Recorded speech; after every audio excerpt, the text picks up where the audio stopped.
Everybody had a good Christmas, I assume. Yes. Definitely. Good. Yes. All right. You know, Gene, I wanted a globe for Christmas, and I didn't get one. It meant the world to me. Well, if only you had an American flag on your jacket. So there you go. All right. I was going to say, wait, Gene, these American flags are getting a little bit. So you're starting off with the original size. Then Rick is, I don't know what he's got over there. Is that the UN and Canada, U.S. and Israel together? Yeah. I can't tell from here. But then Hank has a bumper sticker on his lapel. Yeah, mine's Texas and Israel. I had to bring a little Texas flavor to it. That's it. I knew there was three countries there, and so I'm looking at you guys tonight, and I'm feeling so unpatriotic. But who can beat Hank? I mean, he's got a bumper sticker on. I can't compete with that. I know. What a way to start the new year! I've lost control already. All right, so let's get started. All right, so I don't know if you knew this or not, but here we go. This is the big year, and so I know you at home. You're wondering, well, what are the latest poll numbers? You want to see this? Oh, yeah, you do. All right, watch this. How about the Democratic end of things? Joe Biden seems poised to be the Democratic nominee. What kind of year has he had politically? Well, again, he started 2023 coming off those good midterms for Democrats, and his approval rating, 46-50, wasn't that bad, but it's taken a hit this year. And as we start to close out the year, our final NBC poll had him at just 40% approval, 57% disapproval. How does this compare to past presidents? And here you can see it. Here's the 40 that we have Biden at right now. These are all the final polls. Just see all the recent presidents. Look, Trump got beat in 2020. Bush Sr. got beat in 92. He was at 52 and heading south rapidly there. But you see how that number compares. That's the lowest. That's the lowest in an NBC poll. All right, so that's MSNBC. So that means absolutely nothing. That's what we know about polls. They mean absolutely nothing. Although, when you start seeing these really left-leaning news channels say those things, it is something to pay attention to, but, I doubt it seriously, those numbers. Let me show you what Charlie Kirk had to say. First poll of 24 shows Trump winning Hispanic and youth. In the new USA Today Suffolk poll, Trump leads among Hispanics by 5 points, 39-34. 17% support an unnamed third-party candidate, i.e. that would probably be Robert F. Kennedy Jr. Trump leads Biden 39-37, 37-34 when RFK Jr. is named as a third candidate. Take any poll with a grain of salt, but the trend is our friend. So let me show you this, and then I'm going to go to Rick and let him tell me what this really means. Trump leads Biden in key groups. Here we are. There you go. That first, if you can see that, Rick, put your glasses on if you need them. It shows Trump at 39. There is 17% Hispanic at 39-34. It's just what we just read. But Rick, does this surprise you at all?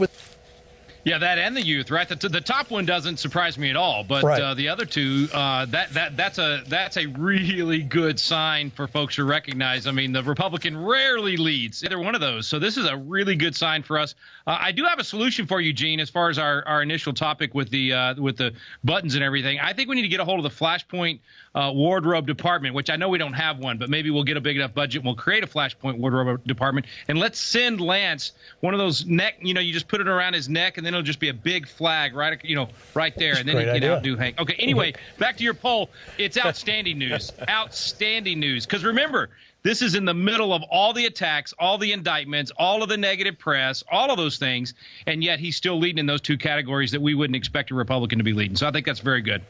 What about you, Lance? You see this big jump with Hispanics. I think the common thought was this is why the borders were open, because the left was really leaning on the fact that we were going to have so many Hispanics coming to America, and they would have this unbridled affinity for the left. Well, that's not exactly what's happening. Well, if you get into the crosstabs on this, Gene, you'll find that it's the youth vote that is really shifting, and it's shifting away from Biden in white, Hispanic, and Latino crosstabs.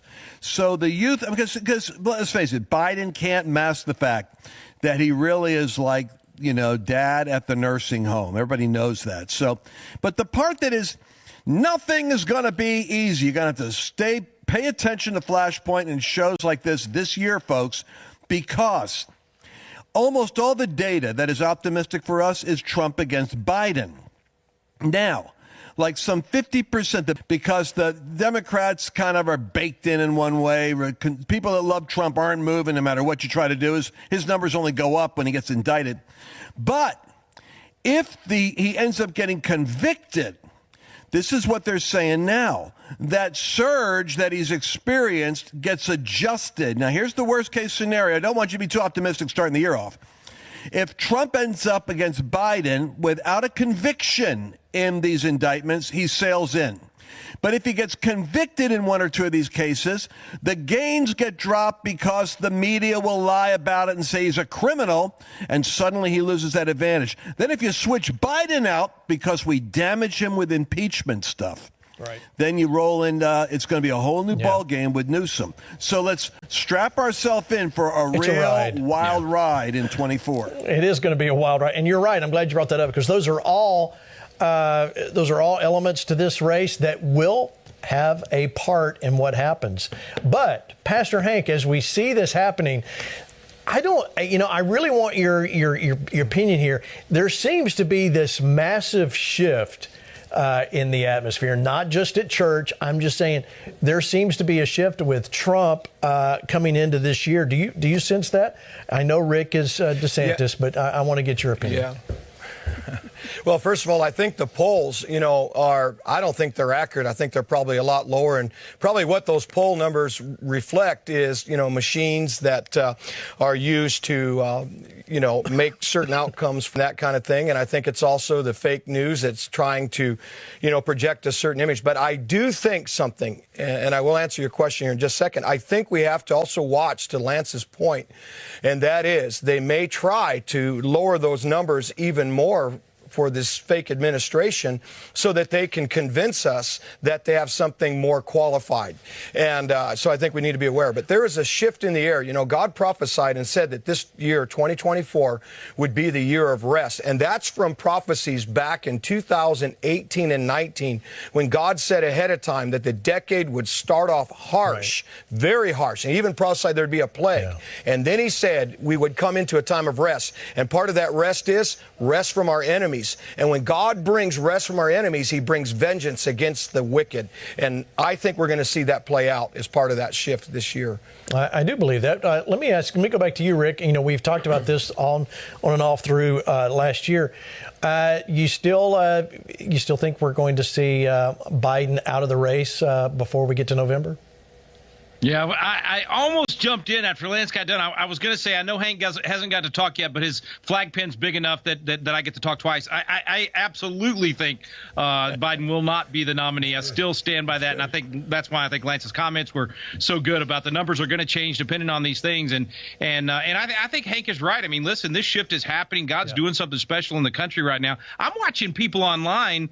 As I scroll through social media, I'm seeing Democrats apologize for supporting Biden. I mean, that's a weird situation we're in now. A lot of people are starting to run from him. And, of course, a lot of that's the pain, right? I mean, everybody is feeling the economic pain. They're watching the border happen. They're realizing this guy is a disaster. But usually the Democrats stick with their guy, so that's highly, highly unusual. But, again, I definitely think they cannot go with him as the nominee.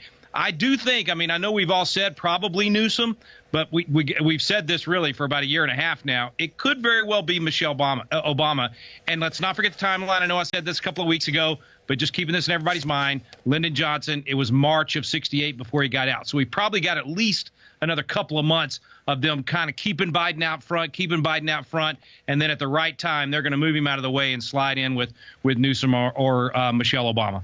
So I want to know why you think Michelle Obama. It's the same reason that when you come in this late with somebody, you need to have somebody that has almost 100% name ID. She's got so there's not the negatives that you would normally come in with. Of course, everybody would try to, obviously say anything Barack Obama did, she did. But the fact that she's a female, all of those things, it's going to make the attacks very difficult for the Republicans. So honestly, for the Democrats, she could be exactly the right person to drop into this mix of everything at the last minute. For us, it's got, when I say us, I mean those that don't want the communists to take over, because I really think Barack Obama turned out to be not just a socialist, but a communist, and she will be very much like him. We have to recognize what we're up against. They're going to have the media, and with someone like her, man, they're going to paint a rosy picture, and it's all going to be negative about Trump. And all those numbers Lance was talking about, it's going to change dramatically. So we're in for a real fight. Lance, do you agree here with Rick, or what? Well, let's talk about. Do you agree or not with Rick? But I also want to tag on to that. We need to at least hit the whole Vivek and Nikki Haley, who seems to be higher in the polls. Do you see any shift there? Of course, DeSantis is still there, but I don't think there's really anything. This is a two-part question, Gene. You're throwing at me here, as you typically do, solving world hunger and predicting where oil prices go, all in one question. In 30 seconds, please. Back to who's going to run on the Democrat ticket, and then we'll segue over to Vivek, if you want to, and Nikki Haley. It's a frightening prospect, is it not? That America is so capable of low information and manipulation that it could indeed be totally galvanized by Michelle and Barack at that, oh my gosh, coming out. Where's the convention going to be? It's in the Democrat convention. Can you imagine that? Woo, that would be so exciting. He's back in the game and she's running and he's the first man, lady, or whatever they're going to call him. Then Newsom as a VP pick, and her saying, I will only do it to protect us from Trump and the ravages of the extreme nationalists for one term, and that Newsom needs to have his opportunity, and we're going to move together in unity. I mean, that would be a really bad situation. But I don't know. I know that she doesn't want the job. They're living great. They've got millions of dollars and no stress. And Barack is probably telling her, honey, I'll be right there by your side. It'll be easy. I'll run the thing for you like I do Biden. But she has to want to be in that fight. And I'll tell you something. She's kind of an activist, but she doesn't have the hunger for that fight. All right, Pastor Hank, but how are we going to pray? Go ahead. Well, I think one thing we have to look at is this is what I really sense in my heart. I think Obama is damaged goods. I think people in this country regret it. They didn't realize that it wasn't so much about the color of his skin. It was the darkness of a man's heart and his policies. And I think they've had enough. And I think that they understand that there's a lot that has been attached to him. But here's the real deal. 2024, pay attention, 24 is also a governmental number in Scripture, and it just so happens that it coincides with 24 cycle here, because the court of heaven is involved. And you say, what is the court of heaven? This is very important. When David committed adultery with Bathsheba, Nathan the prophet was sent by God to bring the court of heaven to David and to bring righteousness, justice, and accountability. And this is what is happening, and it will happen to Barack Obama and different ones who thought that they could bring this kind of evil and turn this nation away from God. They're being brought to the court of heaven, and it doesn't matter what they try, it will backfire because now God's justice is involved. So be watching for that. But speaking of plagiarism, let's talk about that. Someone else is in the news today. Look at this tweet by Christopher Rufo. More plagiarism, and independent researchers found 6 additional plagiarized passages in Claudine Gay's academic work. The total is now approaching 50, and this was January 1st. Let's look at that. Now, what you see there in red, that's the stuff that's exactly the same. But wait, there's not more. Look at the next page. It's still there. So much more, up to 50 passages and another one. There's so much. I don't even have time to read all that. So look at this.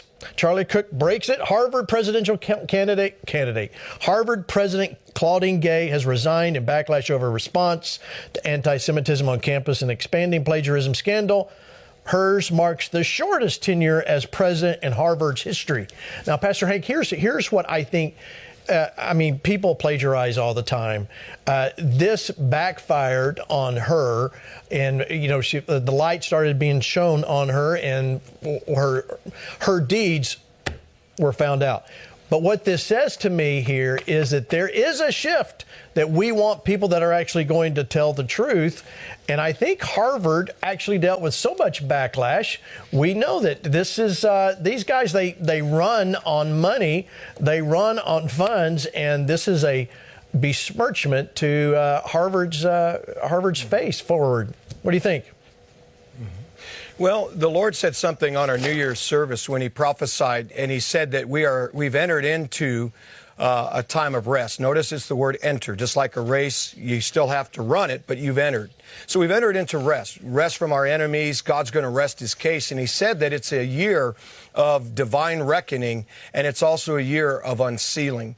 And I think what you're seeing with this particular person that's resigning, it goes back to, I just had my staff send me a prophecy from 2021, and then earlier this last year that said, watch the Ivy League schools. There is a stench that has come before me, and even their leadership, because of things that they have stood for. And God says, as you see them brought to the news, and then listen to this, Pastor Gene, removed, it is a sign that I am resetting, reversing, and a shift, to your point, is beginning. And I think you're going to see more and more of this, reversals, resets, and then ultimately removals, as God begins to set up new things, as it says in the book of Daniel. God's the one that tears down kings, and he sets them back up. And I think we're going to see it across the board, not just in politics, because this is about the generation of children that we are going to get this country back for them.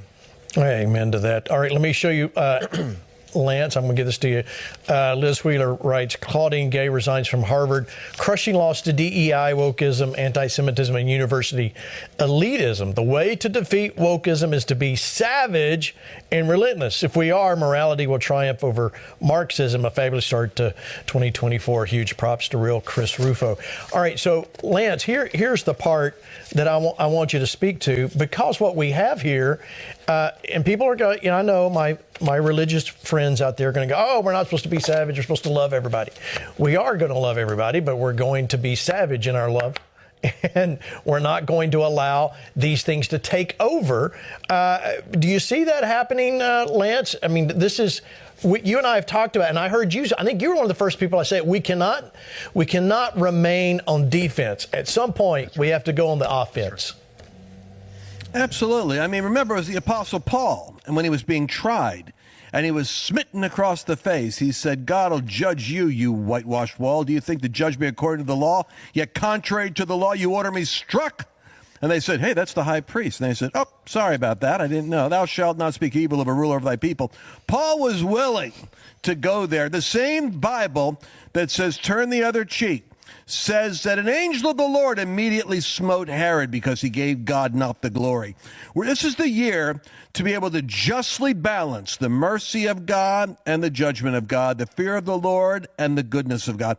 There's just scales that are about to come out. By the way, the thing about the Harvard president, most people miss, is the Jewish donors were really, and remember, Harvard has a lot of Jewish graduates. A lot of Jewish donors were putting the heat on and saying, not another dollar. Right. That got their attention with the money. It wasn't the conservatives. It wasn't DIE and all what we're looking for. The other thing, Gene, and this is the part most people missed, the Harvard Crimson Review. The students. Remember, Harvard fears their students more than anything. I've been at protests at Harvard where they were protesting me. The Harvard administration is afraid of not making their students happy. That's why she caved in front of Congress. The students started writing, you hold us accountable for plagiarism and kick us out when we lie? How can we have an administrator who plagiarizes? That's what did her in. It's the students. It's like Jezebel's eunuchs that throw Jezebel out of the window.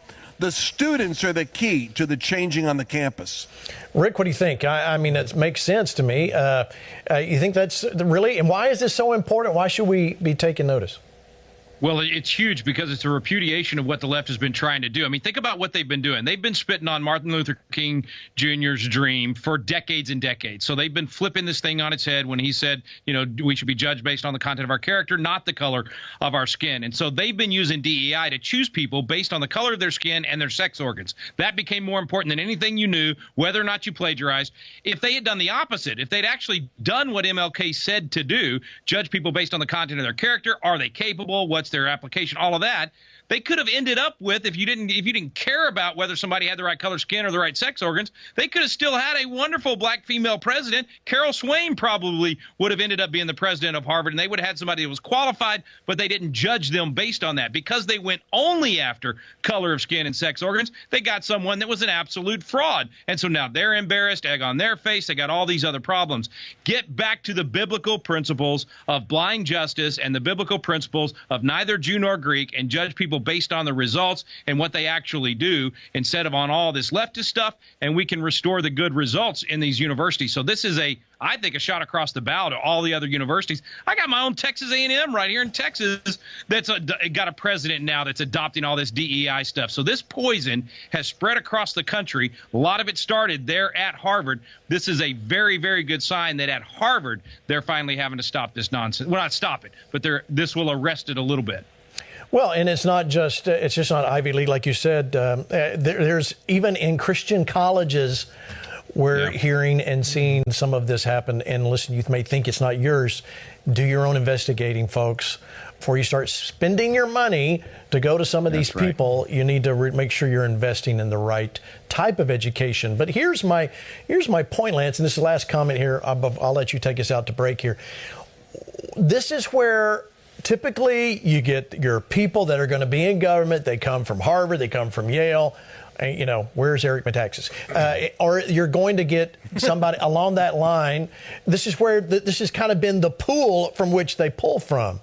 How far we've come since the Harvard Theological Seminary, when the whole thing began. This has been it's a huge, huge disappointment to all of America. We're not out of the woods yet, but I do believe that there's something happening, Gene, that's going to become more of a movement. And that is, as parents discover how their children are being radicalized and indoctrinated, you're going to see more of a response. It takes time for this stuff to permeate the consciousness of a nation, but it's coming to the surface now because the anti-Semitic pro-Hamas protests at major universities has created, it's kind of like, be thankful that God allows these things to come to the surface, because it's accelerating the exposure of the problem. And I do think as Americans get educated, they are not going to go back to sleep on these subjects.